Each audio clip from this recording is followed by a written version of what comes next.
First Alert Weather Update is brought to you by Custom Engineering, Heating and Cooling. Good Monday evening, Mid-Michigan Chief Meteorologist Chris Easlick with your Monday forecast update. A lot to talk about as we head through tonight.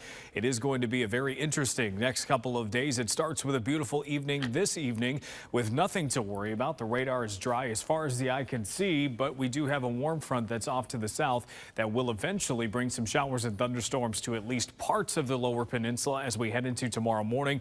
We think the best chance locally is in the thumb, but this marginal risk for severe weather does extend back through portions of Saginaw and Gratiot County and areas to the south of there as well. Even Bay County just slightly included in that. Any storms between 3 a.m. and 10 a.m. tomorrow will have a chance to produce some hail. That's why we're concerned about those storms. They should move out pretty quickly. And then we also shift our focus to a second round of severe weather that's possible tomorrow evening, primarily from 6 p.m. until 2 a.m. I do think if we see no changes in our data, we will be able to tighten up that window a little bit. We may get started a little bit later locally, but just to account for any shifts for now, we want that to be a little bit more of a wider range. The main threat with that round of storms is still primarily hail and wind, but there is a non-zero risk for a tornado. That would have to happen right along the warm front, though.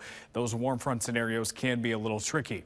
As we work through tonight, we do not expect wet weather on the front end, but as we get closer to tomorrow morning, here's the chance for thunderstorms that move through again, primarily our southeastern half of the viewing area with the best chance in the thumb. Those showers and thunderstorms move out by lunchtime. We're mostly cloudy for a time behind them, but then the warm front really takes hold.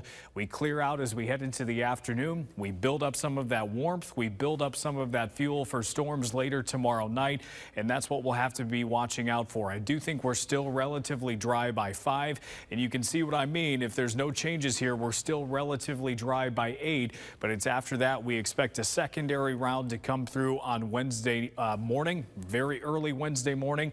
Try not to get caught up in the specifics of what this radar image looks like. It's just a simulation, but you can clearly see we've got more thunderstorms coming through the area. Some of those could produce heavy rain and also hail, but then that wind and very small tornado threat exists with that as well. After that, we're in the 40s and 50s behind that round of rain. Then we're cooling down to the 20s and 30s pretty rapidly on Wednesday morning. That, along with wind gusts that are approaching 30 to 40 miles per hour, will likely keep wind chills much cooler during Wednesday, especially during the second half. It will also make things pretty blustery. Low temperatures tonight. Before we get to that point, we're in the low to mid 40s. Once we get into tomorrow afternoon, a lot of temperatures in the mid to upper 60s. We expect to break records at all 3 climate reporting sites in the TV5 viewing area: Flint, Saginaw, and also Houghton Lake. Expected to break records from 2018 as we go into tomorrow afternoon. Your 7-day forecast shows temperatures will rebound by the weekend. We're back up into the 50s by Saturday, low 60s on Sunday, and low 60s on Monday. Stay with WNEM TV5 on air, on the go, and online for more news and weather updates.